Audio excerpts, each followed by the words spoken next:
Hello students, welcome back. This is part 4 of chapter 1 Challenges to Nation Building. In the third part, we have already discussed about the integration of princely state, about Travancore, Junagadh, Bhopal and Jodhpur. इस part में हम discuss करेंगे Hyderabad and Manipur के बारे में and role of Sardar Patel to integration the princely states. So let's begin. Integration of Hyderabad. Hyderabad was the largely princely state. This was Hyderabad, and this was richest princely state also. Nizam of Hyderabad you can see in this picture. ये निज़ाम थे हैदराबाद के और इनका नाम था आसफ जहाँ और इन्हें वर्ल्ड के सबसे रिचेस्ट पर्सन में शामिल किया जाता था. उस समय के हैदराबाद में आज के महाराष्ट्र, कर्नाटक और आंध्र प्रदेश के क्षेत्र शामिल थे. हैदराबाद स्टेट्स के पास अपनी खुद की एक आर्मी थी. इसके अलावा इनका अपना कम्युनिकेशन सिस्टम था, पोस्टल सिस्टम था. तो ये उस समय एक प्रभावशाली स्टेट था और इंडिपेंडेंस के समय निज़ाम ने खुद को इंडिपेंडेंट घोषित कर दिया. इसके बाद सरदार पटेल के समझाने बातचीत के बाद निज़ाम भारत सरकार के साथ एक स्टैंड स्टिल एग्रीमेंट पर साइन करने के लिए नवंबर 1947 को एग्री हुआ. अगर आप डेमोग्राफिकली हैदराबाद स्टेट की पॉपुलेशन देखें तो करीब 85% पॉपुलेशन यहाँ की हिंदू थी और मुस्लिम्स यहाँ पर क्या थे, माइनॉरिटी में थे.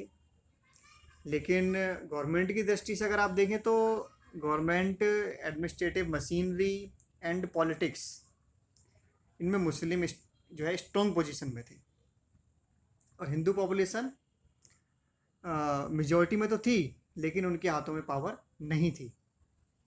पावर की दृष्टि से पॉलिटिक्स और एडमिनिस्ट्रेटिव दोनों में ही दोनों ही जगहों पर मुस्लिम्स जो है वो स्ट्रॉन्ग पोजीशन में थे. इसके अलावा निज़ाम के पास अपनी एक अलग फोर्स थी जिसमें करीब 24,000 सैनिक थे, मिलिट्री थी. इसके अलावा इनकी अपनी एक पैरामिलिट्री फोर्स थी जिसे रजाकार्स कहा जाता था. Who were Razakars. Razakars were the paramilitary force of the Muslim aristocracy और इन रजाकार्स की संख्या करीब 2 लाख थी. तो इस तरीके से ये एक तरीके से वहाँ की पैरामिलिट्री फोर्स थी जिसे वहाँ की मुस्लिम एरिस्टोक्रेसी ने क्रिएट किया था. तो इन रजाकार्स की वजह से वहाँ पर काफ़ी वायलेंस हुए जिसकी वजह से इंडियन गवर्नमेंट को इंटरवीन करना पड़ा. और इसके इवेंट्स को समझते हैं कि ये किस तरीके से हुआ था. तो जैसा कि हम बात कर चुके हैं कि हैदराबाद के निज़ाम ने भारत सरकार के साथ नवंबर 1947 को स्टैंड स्टिल एग्रीमेंट साइन किया. स्टैंड स्टिल एग्रीमेंट का मतलब है स्टेटस क्यू, मतलब नवाब स्टेटस क्यू की स्थिति बनाए रखेंगे जिस पर साइन नवंबर 1947 को किए गए थे. स्टेटस क्यू का मतलब है कि हैदराबाद पाकिस्तान के साथ कोई डील नहीं करेगा और ना ही भारत हैदराबाद के मामलों में इंटरवीन करेगा. ये स्टैंड स्टिल एग्रीमेंट 1 वर्ष के लिए किया गया था और इस 1 साल में दोनों के ही द्वारा भारत और हैदराबाद के द्वारा स्टैंड स्टिल एग्रीमेंट के उल्लंघन के आरोप लगाए गए एक दूसरे पर. भारत ने कहा निज़ाम अपनी फोर्स बढ़ा रहे हैं जो कि स्टैंड स्टिल एग्रीमेंट का उल्लंघन है और निज़ाम उस समय पाकिस्तान के साथ में लगातार निगोशिएट कर रहे थे, पाकिस्तान को हेल्प कर रहे थे, वे पाकिस्तान को मनी पहुंचा रहे थे और आर्म्स रिसीव कर रहे थे पाकिस्तान से. इसके अलावा निज़ाम का आरोप था कि इंडियन गवर्नमेंट ने हैदराबाद का इकोनॉमिक ब्लॉकेट करके रखा हुआ है जो कि स्टैंड स्टिल एग्रीमेंट का उल्लंघन था. तो इस तरीके से दोनों ही पक्ष एक दूसरे पर आरोप लगा रहे थे. अब इसी के साथ हैदराबाद में निज़ाम के रूल के खिलाफ एक रिवोल्ट होता है. ये रिवोल्ट क्या था तेलंगाना रीजन में जो पीजेंट्री थी, जो पीजेंट्स थे, किसान थे और मजदूर थे, उन्होंने निज़ाम के रूल के खिलाफ रिवोल्ट किया और इस रिवोल्ट को लीड कर रहे थे कम्युनिस्ट। तो निज़ाम इस रिवोल्ट को सप्रेस करने में लग गई और उन्होंने सप्रेस किया थ्रू द रजाकार्स। रजाकार्स ने इस रिवोल्ट को दबाने के लिए प्रॉपर्टी को जलाना, मर्डर, लूटपाट, तो इस तरह रिवोल्ट को दबाने के लिए किया गया एक्ट कम्युनल वायलेंस में बदल गया, जिसमें जो रजाकार थे वो बड़ी संख्या में वहाँ की हिंदू पॉपुलेशन को मार रहे थे, लूटपाट कर रहे थे, प्रॉपर्टी को जला रहे थे। तो जब गवर्नमेंट ऑफ इंडिया को इसकी जानकारी हुई तो सरदार पटेल ने मिलिट्री एक्शन का डिसीजन लिया और इस तरीके से 13 सितंबर 1948 को इंडियन मिलिट्री वहाँ पर भेजी गई और इस ऑपरेशन का नाम था ऑपरेशन पोलो। तो ऑपरेशन पोलो के तहत इंडियन फोर्स वहाँ पहुँची और 3-4 दिन में ही आर्मी एक्शन के बाद निज़ाम ने सरेंडर कर दिया, हैदराबाद ने सरेंडर कर दिया। तो इस तरीके से हैदराबाद भारत का हिस्सा बना। इसके अलावा नेक्स्ट इज मणिपुर। मणिपुर को अगर हम मैप में देखें तो दिस इज मणिपुर।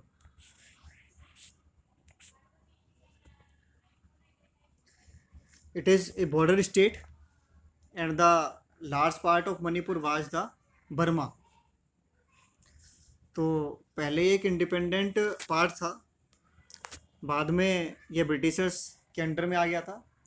तो इस तरीके से जब ब्रिटिशर्स इंडिया छोड़कर गए तो मणिपुर फिर से इंडिपेंडेंट हो गया और 15 अगस्त 1947 के पहले ही मणिपुर के राजा बोधचंद सिंह ने भारत के फेवर में इंस्ट्रूमेंट ऑफ एक्सेशन साइन कर दिया था, इस कंडीशन के साथ कि foreign affairs, defence and communication system पर इंडियन यूनियन का अधिकार रहेगा और इंटरनल ऑटोनॉमी मेंटेन वे खुद करेंगे।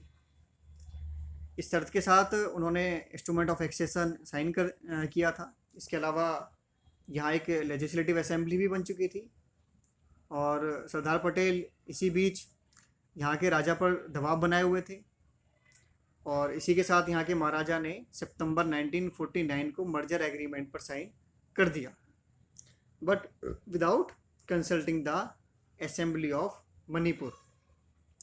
मणिपुर की असेंबली से कंसल्ट किए बिना ही महाराजा ने मर्जर एग्रीमेंट पर साइन कर दिए और इसी के साथ मणिपुर इंडिया का पार्ट बन गया।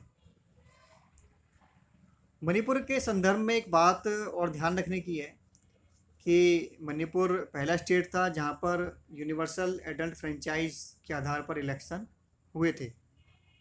तो इस तरीके से मणिपुर में वहाँ की पॉपुलर लेजिस्लेटिव असेंबली को कंसल्ट किए बिना ही वहाँ के जो महाराजा थे उन्होंने साइन कर दिए थे और मणिपुर भारत का हिस्सा बन गया, जिससे बाद में मणिपुर के लोग कहते रहे कि गवर्नमेंट ऑफ इंडिया ने हमारे साथ चीटिंग की है, क्योंकि मर्जर एग्रीमेंट पर साइन कराने में वहाँ की जो असेंबली थी उसको कंसल्ट नहीं किया गया।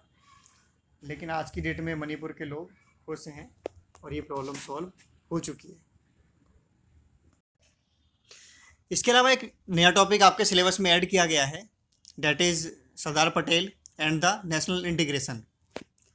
अब तक जैसा कि हम इंटीग्रेशन की पूरी कहानी के बारे में डिस्कस कर चुके हैं और हमने देखा कि इसमें सबसे इम्पोर्टेंट रोल रहा है सरदार वल्लभ भाई पटेल का, और हम कल्पना भी नहीं कर सकते थे कि ये काम उनके बिना पूरा हो सकता था।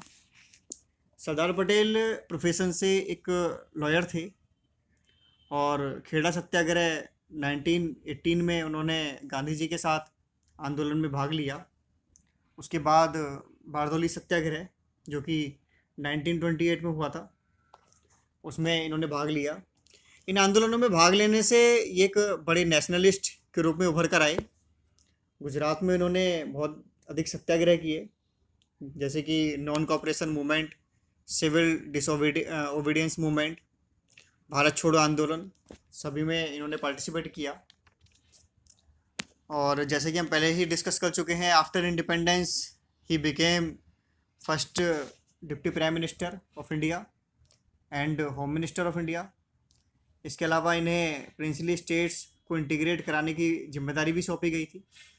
565 प्रिंसली स्टेट्स को इंटीग्रेट करना ये कहीं से भी बहुत आसान नहीं था, लेकिन सरदार वल्लभ भाई पटेल ने इस टास्क को बखूबी निभाया और इसके साथ किसी प्रकार का उन्होंने समझौता उन्हें बिल्कुल पसंद नहीं था।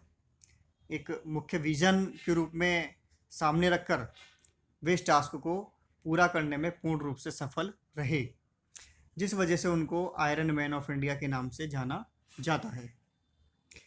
इसके अलावा जैसा कि हैदराबाद और जूनागढ़ के बारे में हम ऑलरेडी डिस्कस कर चुके हैं, मेजरली 3 स्टेट्स को इंटीग्रेट कराने में काफ़ी चैलेंजेस का सामना करना पड़ा था। That is Hyderabad, Junagadh and Kashmir.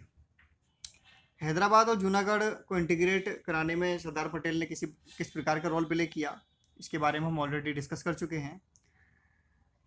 Kashmir के बारे में ये कहा जाता है कि कश्मीर के इश्यू पर सरदार पटेल के अदर लीडर्स के साथ डिस्प्यूट थे।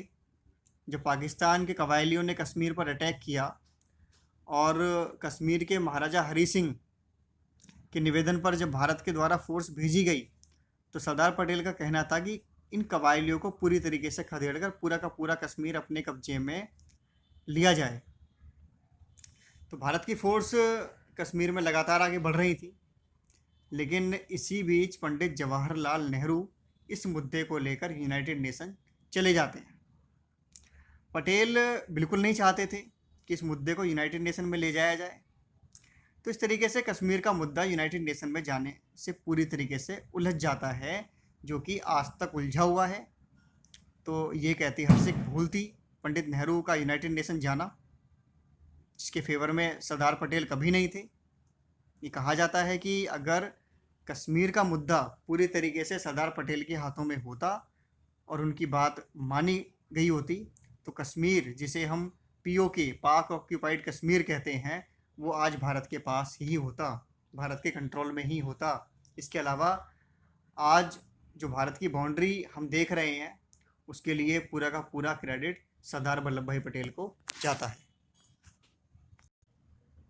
सरदार पटेल पूर्ण रूप से एक ट्रू नेशनलिस्ट, सच्चे राष्ट्रवादी थे, जिन्होंने एक अखंड भारत का सपना देखा और उस सपने को पूरा करने में अपना पूरा जीवन समर्पित कर दिया। इसके अलावा उनकी पहचान एक कैटलिस्ट की मानी जाती है। कैटलिस्ट का मतलब है कि जहाँ पर आकर सभी डिस्प्यूट सॉल्व हो जाएं। तो वो एक ऐसी पर्सनैलिटी थे जहाँ पर आकर सभी डिस्प्यूट उसका समाधान हो जाता था। इसके अलावा एक पहचान उनकी रियलिस्ट की मानी जाती है। एक यथार्थवादी सोच या विचार थे उनके। रियलिस्ट आइडियोलॉजी के बेस पर ही हम उन्हें कह सकते हैं कि वे स्टेट्स को इंटीग्रेट कराने में सफल रही। नेशनल इंटरेस्ट को हम तभी साध सकते हैं जब हमारी आइडियोलॉजी रियलिस्ट होगी। अगर हम आइडियोलॉजी, आदर्शवादी विचारधारा रखते हैं, तो उससे राष्ट्र को नुकसान उठाना पड़ सकता है। एग्जाम्पल के लिए देखिए, कश्मीर वाला जो इशू था, इसको नेहरू जो है यूनाइटेड नेशन ले गए कि हमारे तो यूनाइटेड नेशन में आस्था है। एक आइडियलिस्ट अप्रोच थी ये, लेकिन हुआ क्या? कश्मीर का मामला उलझ गया और देश को उसका खामियाजा आज तक भुगतना पड़ रहा है। इसी तरीके से एक एग्जाम्पल और है आइडियलिस्ट अप्रोच का ही, जैसे कि पंचशील का सिद्धांत जो है, जो भारत ने अपनाया और चीन पर बहुत ज़्यादा भरोसा किया, हिंदी चीनी भाई भाई का नारा दिया, तो इसका भी खामियाजा हमें जो है भुगतना पड़ा। चीन ने हमारे ऊपर 1962 में अटैक कर दिया और हमारी काफ़ी सारी ज़मीन, अक्साई चीन, इसके अलावा और भी काफ़ी सारे क्षेत्र है जो उसने उसके ऊपर कब्जा कर लिया। तो इस तरीके से जो आदर्शवादी विचारधारा है वो इंटरनेशनल अफेयर्स में अक्सर सफल नहीं रहती है, नेशनल इंटरेस्ट के लिए हमें रियलिस्ट होना चाहिए। अब एक रियलिस्टिक का अगर मैं एग्जांपल दूं सरदार पटेल के बारे में, तो जैसे हैदराबाद के मामले में सरदार पटेल की रियलिस्ट अप्रोच रही। उन्होंने कि इंटरनेशनली क्या मैसेज जाएगा, अच्छे बुरे की परवाह ना करते हुए हैदराबाद में मौका पाकर फोर्सेस भेजी उन्होंने और हैदराबाद को भारत में शामिल करा लिया। और हैदराबाद ही नहीं, उन्होंने ऐसे बहुत सारे प्रिंसली स्टेट थे जहाँ पर उन्होंने रियलिस्ट अप्रोच के साथ काम किया। तो इस तरीके से ये 3 वर्ड्स ये उनके बारे में हैं, नेशनलिस्ट, कैटलिस्ट एंड रियलिस्ट, और इनको मिलाकर कहा जाता है एनसीआर। तो इस तरीके से सरदार पटेल के बारे में ये एक जो न्यू कंटेंट है जो सीबीएसई के द्वारा जोड़ा गया है आपके सिलेबस में, तो मोस्ट चांस है कि सरदार पटेल के रोल के बारे में क्वेश्चन बने आपके एग्ज़ाम में। तो इस नेक्स्ट पार्ट में हम डिस्कस करेंगे कश्मीर इशू के बारे में। तो इस पार्ट में इतना ही। Thanks for watching, keep study, be healthy, have a nice day, good bye.